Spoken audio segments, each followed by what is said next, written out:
So we have sibuyas, bawang, bell pepper, and garlic. And also, meron tayong carrots and fish. So instead of tilapia, galunggong muna ang ating lulutuin. So for today's video, gagawa tayo ng escabeche.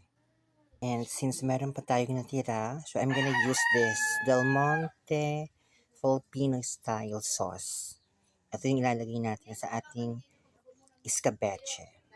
And syempre, ang ating mahiwagang kawali. Yes. Add na tayo ng oil. Ayan. Coconut oil. Sus yan. Konti lang. Then, garlic.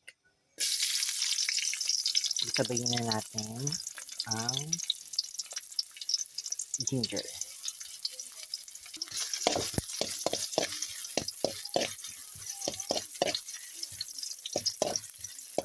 So for today's video, gagawa tayo ng escabeche. Where to go? Then, add na tayo ng sibuyas. Sibuyas, garlic, and ginger. Pasensyahan nyo na yung manok kasi maingay. Charis. Black pepper buo. Pag ganyan na, inuuna kong ilagay ang suka. Naglagay na ako ng suka. Ayan, suka. And then after that, lalagay ako ng 1 cup of water. Ito na yung 1 cup of water. And then hintayin lang natin siyang kumulo. Pag lalagay naman ng water, ano lang siya, tansyahan lang. So sa tingin ko medyo kaunti. So nag-add ulit ako ng half cup of water. So i-mix natin. Ito yung magiging pinaka-sauce nung ating piniritong galunggong. So once na mix na, hintayin na lang natin siyang mag-boil.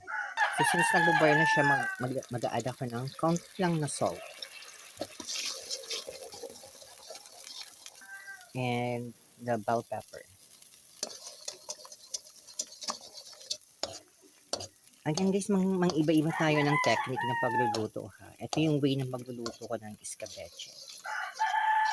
So once kumulo na siya, ilalagay ko na ang ating carrots. Yan. And then after nyan, kailangan lang natin siyang haluin. So another one kulo. Yan. Guys, don't forget to follow naman and pakishare na rin ang ating video for today. Thank you!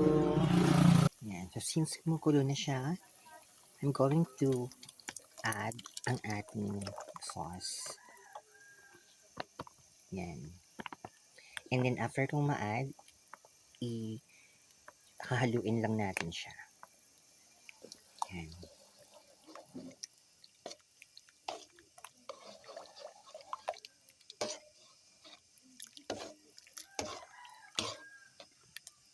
For dago muna tayo. So after natin mailagay yung ating sauce, kailangan lang natin siyang hintayin na mag-boil ulit. For a few seconds siguro. And ito yung pinaka-secret ko guys. Naglalagay ako ng kaunting Indian cheese. Yan. Just to complement the taste lang. Konti lang siya. Since wala tayong Slurpee, so yun yung nilalagay ko. You should try po kasi masarap talaga siya. Konting tip lang pala. Or tips. Let's see. Yan. Pag kayo naglagay ng suka, wag nyo lang po siyang hahaluin. Bayaan nyo lang siya kumulo siya na a few seconds lang, not a minute. Yun lang. Don't forget to share po. And then syempre, tikman nyo na. So, pag tinikiman nyo na at medyo kulang pa sa panglasa nyo, so ako, kulang pa siya. So, nag-add ako ng 1 teaspoon lang na pangpalasa natin.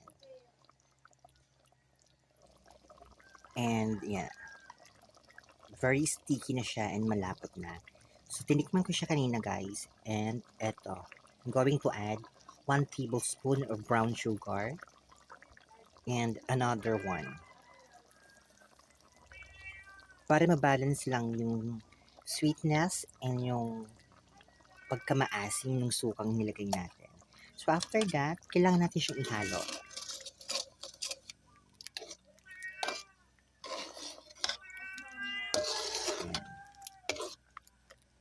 And titikman ko na siya guys. Ang gitang ano ko, pang kutsara ko. Ayan. Another one pa. So okay na siya, but medyo maasim-asim pa. So I need to add another half of the brown sugar.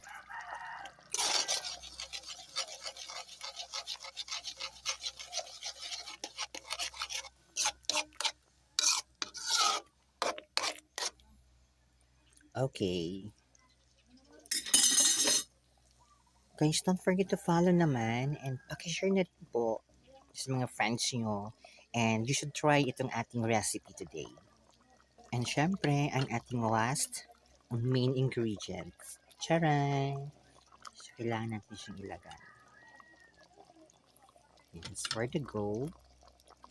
Sana magustuhan nyo ang ating recipe today. Yan. Ang bango. Kung naaamoy nyo lang talaga. Promise. Super bango. And then, ididip lang natin siya para naman malasa yung upper or yung top no fish natin. Yan. So, at least mga 1 minute and ready to go na to. Look at that. Oh, di ba? Sarap. Ginamihan ko pala guys yung ating sauce. Kasi si mother, gusto niya ng sauce na madami. Para meron siyang nilalagay sa rice niya. Kasi as of now, hindi siya makakain ng mga fish or mga veggies. So more on sauce lang si Mother Earth. Yan. So again guys, luto na ang ating recipe natin. So, ang tawag nito is escabeche ni Kuya Max. So don't forget to follow, like, and pakishare na rin po. And you should try po ng ating recipe today.